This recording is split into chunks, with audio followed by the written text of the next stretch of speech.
he said, I was looking at it, he said, take it down. So I took it down, he said, pull the hammer back. Like, really? Yeah, pull the hammer back. Pull the trigger. Pulled the trigger, flint hit the frizzen, spark, and I went,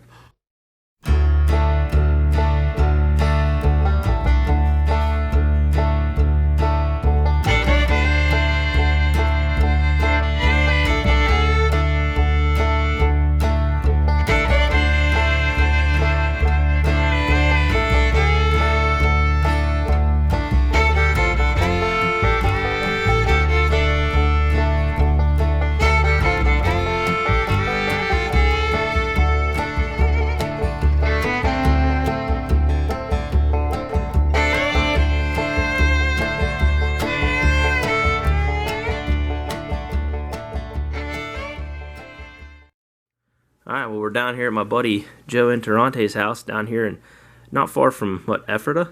not far from Ephrata, yeah. That's in Lancaster County. Yep, I'm with a long rifle. Yes, sir.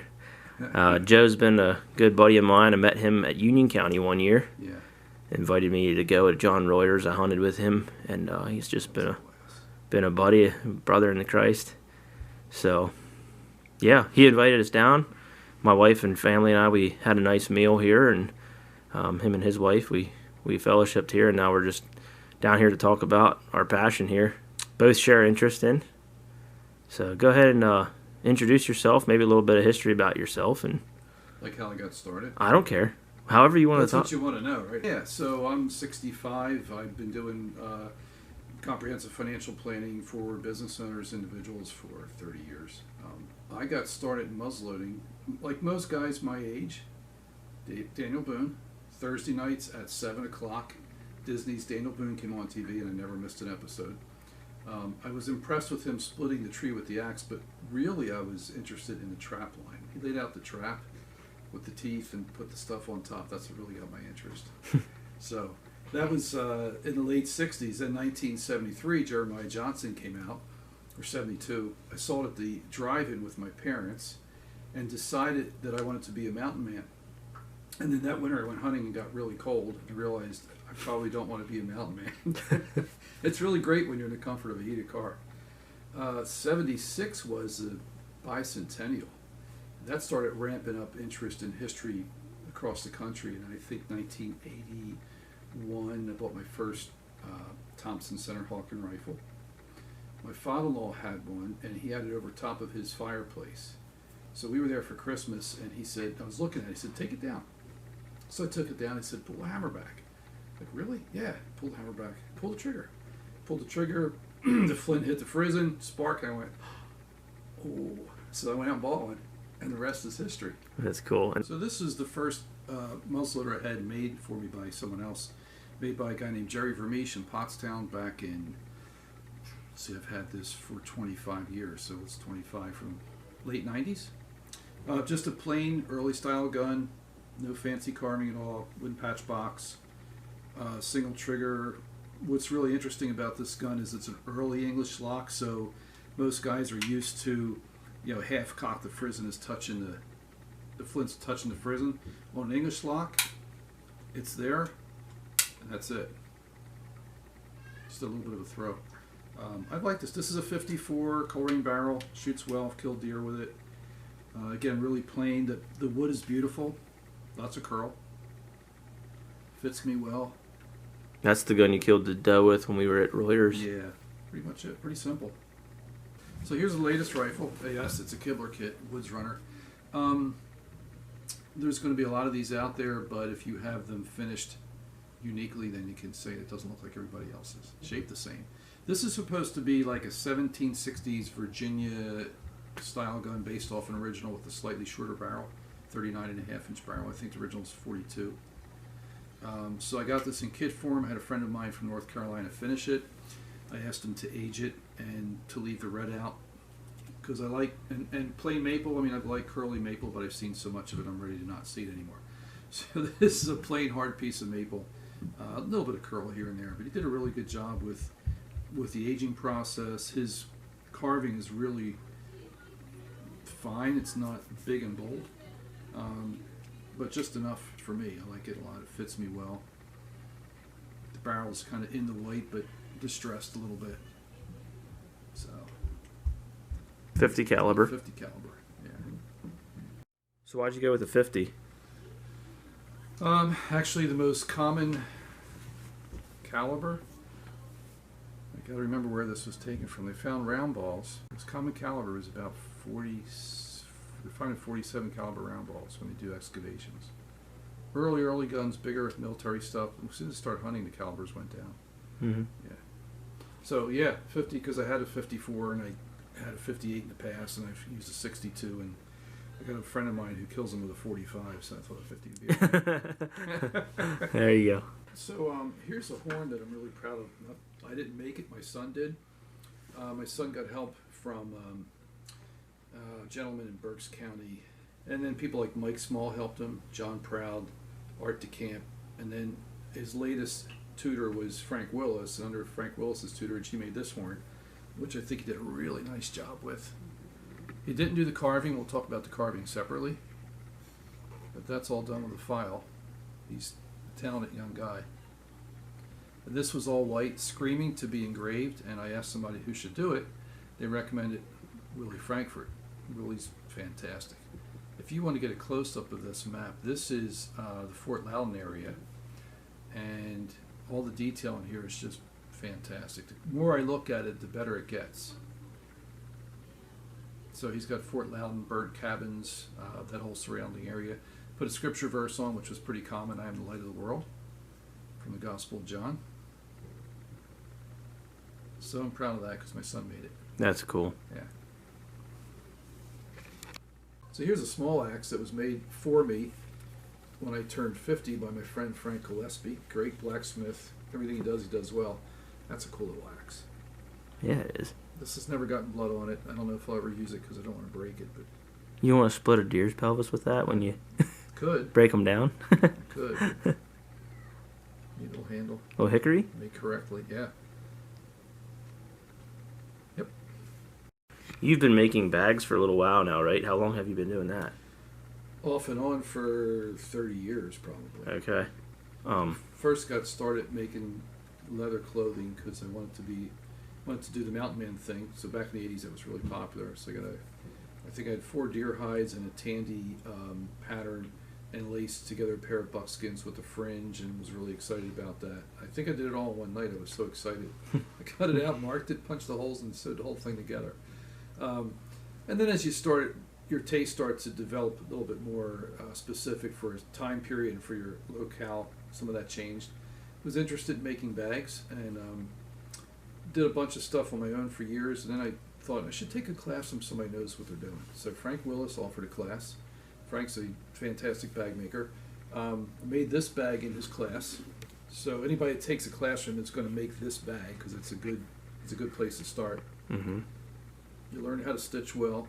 Everything has to be, every step of the process is the process. You have to do every step correctly in order for it to come out well. So this would be something that would come out of a shop, where a saddle maker's shop or someone who did this, as opposed to the backwoods. I like the backwoods look a lot, but this is not that look. This is more refined. And I've got a bunch of other bags here. This will always stay with me.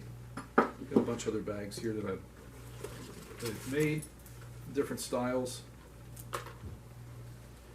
See the lid has got some decoration. It's a little bit more backwoodsy, finished differently with walnut hulls, bear grease. Different look altogether. And you line the inside with canvas or something? Just the lid. The lids were often lined. The insides were not lined in the early days. Why? Why did they not line them? Or what was the purpose of lining? I would say if your leather is thin or you want to protect the leather, you can line it, but they typically weren't lined. But the lid was lined. I don't know why. Somebody who knows more about the history of bag making could probably answer that better. I don't know if it was just for design, decoration, Yeah, or what. it often looks like you see bags people have pillow ticking sewed to the inside. Yeah, on here. Uh-huh. If they line the inside the whole bag with pillow ticking, it's either later or incorrect. Okay. From my understanding. It's all a couple different styles here. And yes, I do sell these. Nice.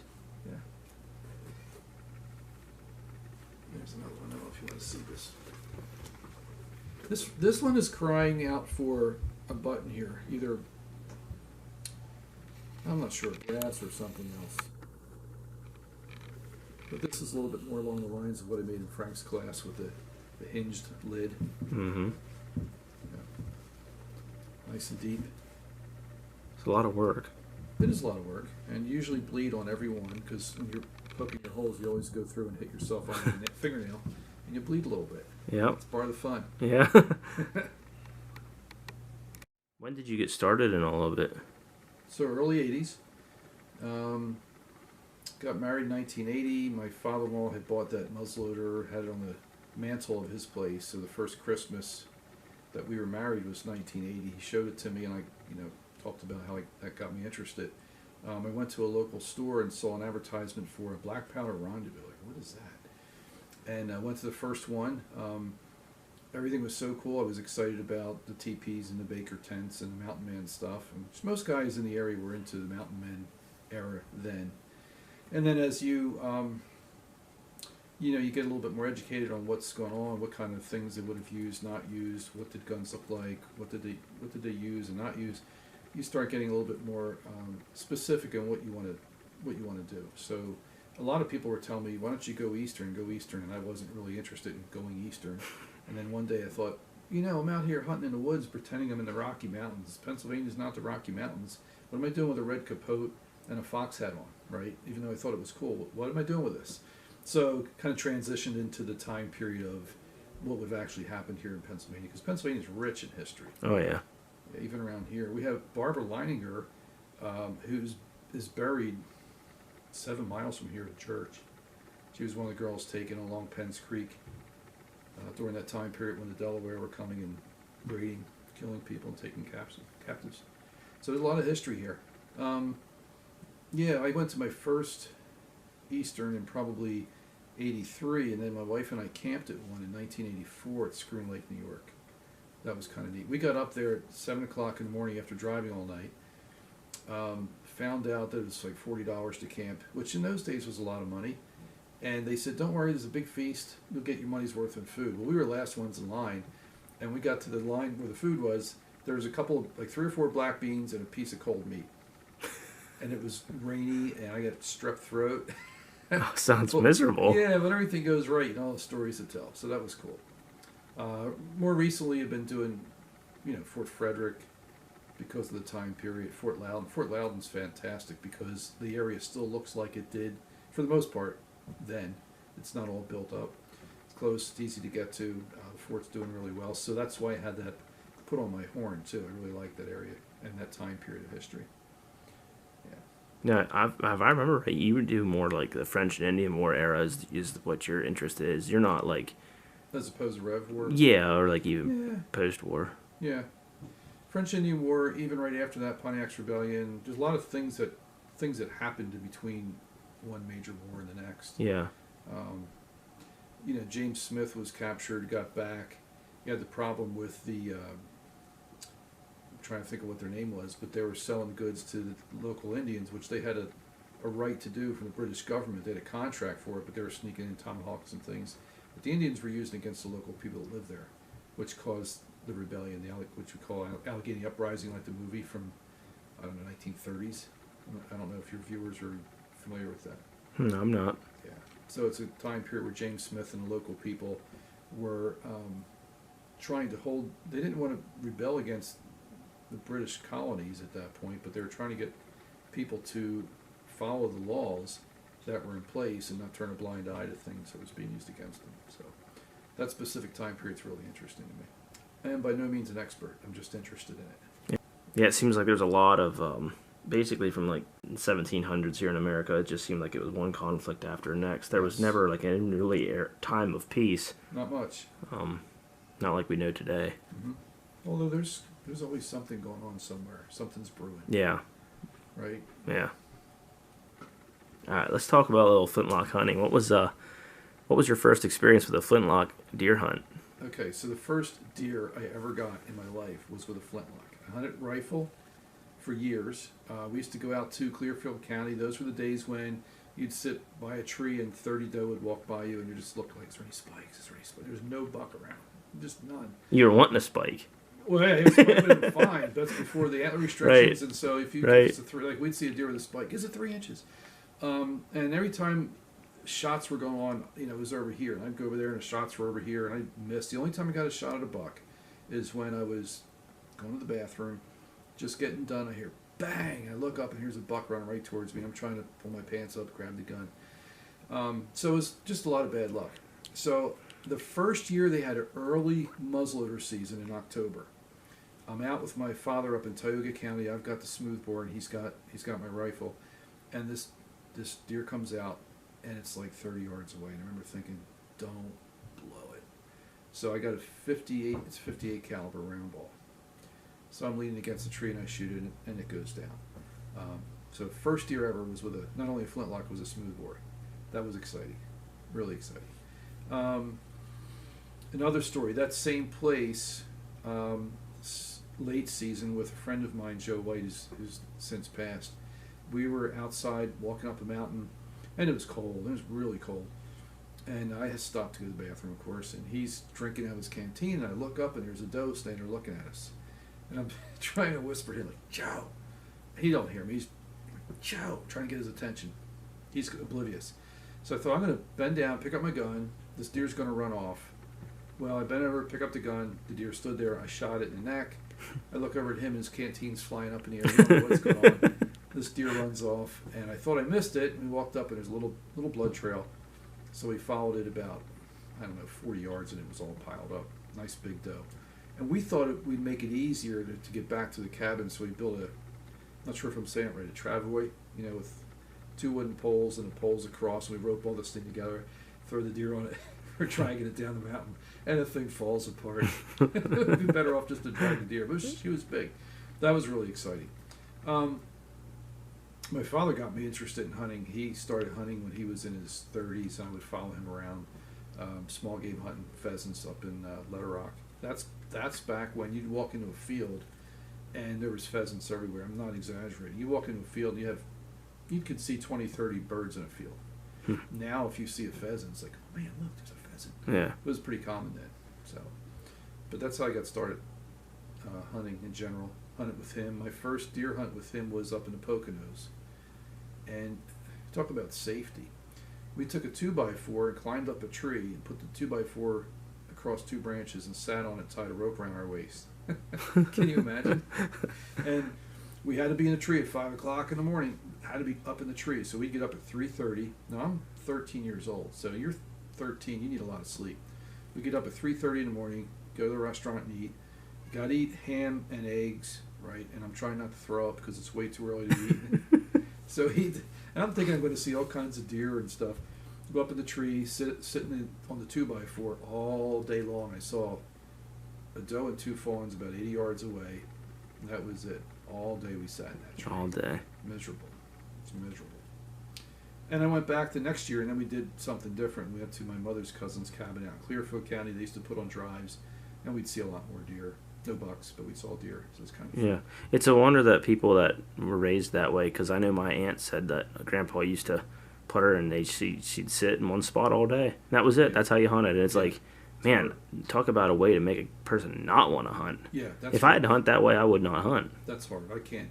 I could sit for several hours in a shanty. I used to make fun of people that hunted in shanty. Yeah. Now I love them. Yeah. There's toilet paper, there's binoculars, there's a heater, there's food. And you think about it, we're hunting with flintlocks in the dead of winter. That wasn't really common, like the long hunter. Yeah. They were hunting earlier in the year when the hides were red. That's when they were desirable. Yeah. And so the weather was hotter. And they'd say that the hunting camps really stunk because it's... Oh, yeah, flesh and nasty. Hot and buggy and, rot. Yeah.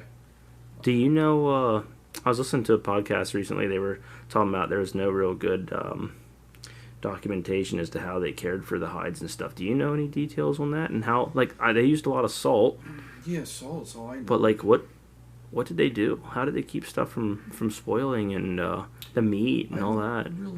Well, they smoked meat, but you can't smoke it out in the long hunters hunting for a long period of time, so they're months. A lot of times the meat was left to go. They ate what they needed, and the rest was bad. Right. If they're hide hunters, which nowadays would be like, that's such an awful thing because you're wasting the animal. Yeah. This is a thing that happens to people. So I'm at Blue Ridge Rendezvous. It used to be a big deal. And it was a primitive shoot, and we had to put a face on a pumpkin. So it's just paper, with a circle, and you have to put 2 eyes, nose, and mouth. And I'm Nice. shooting my J.J. Henry English pattern trade rifle.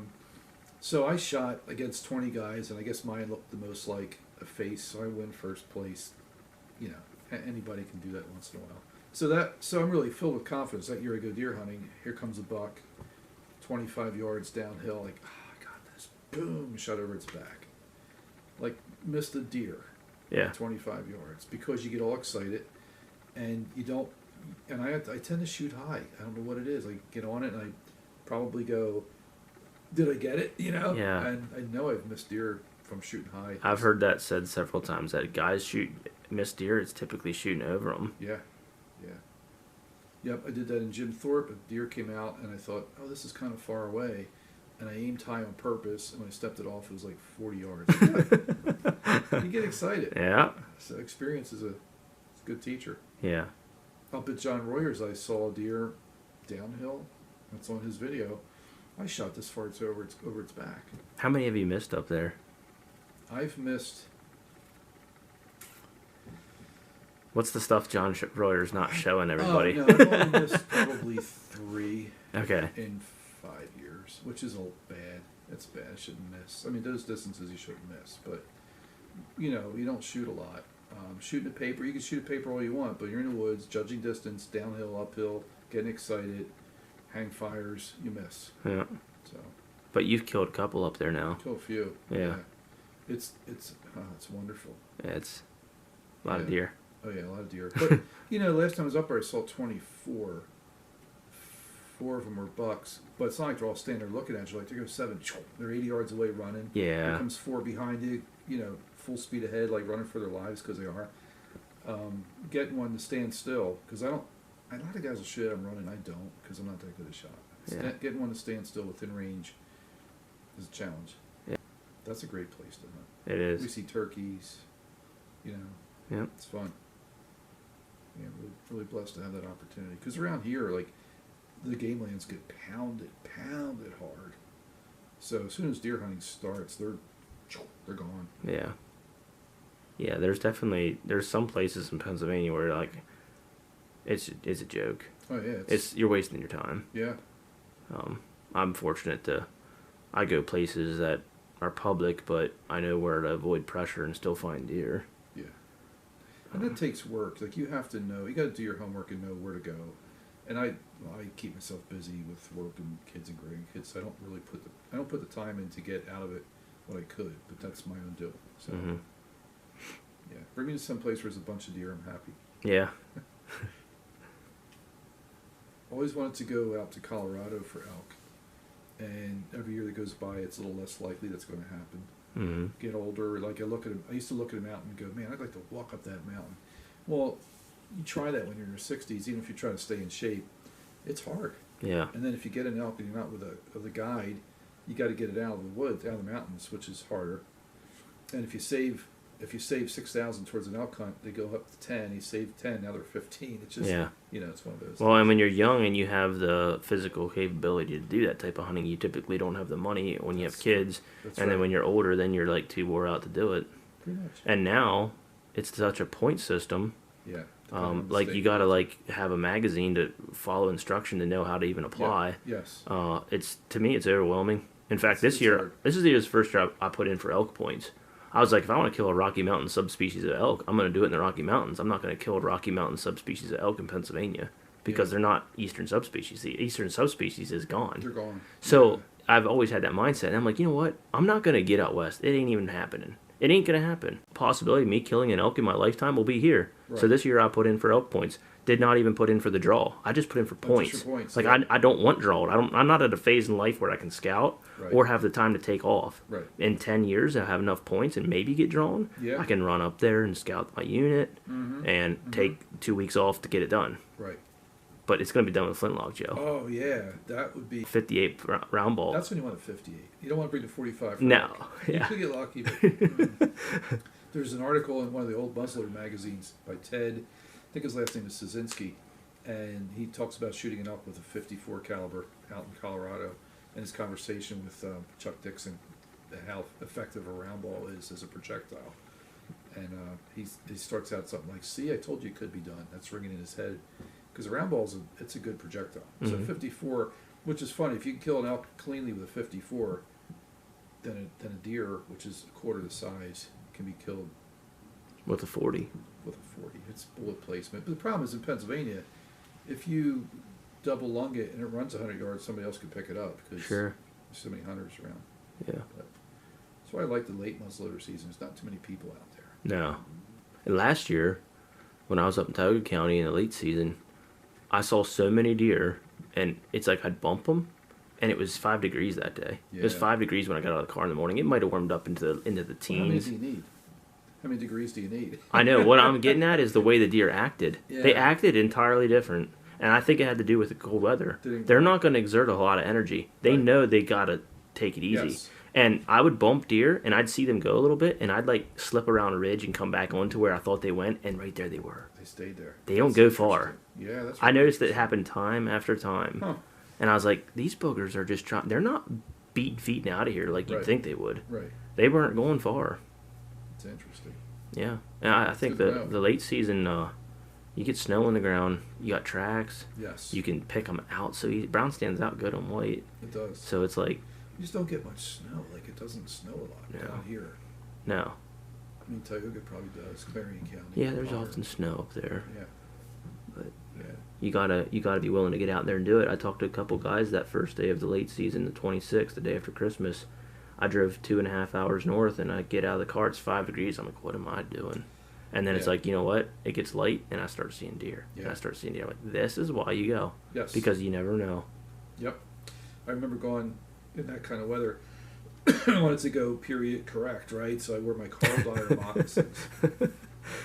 The leather is so thick, they never wear out, but they never wear in. Yeah. And the cold goes right through them. So I'm wearing my Dyer moccasins, slick as could be on the bottom. Almost broke my neck on the ice.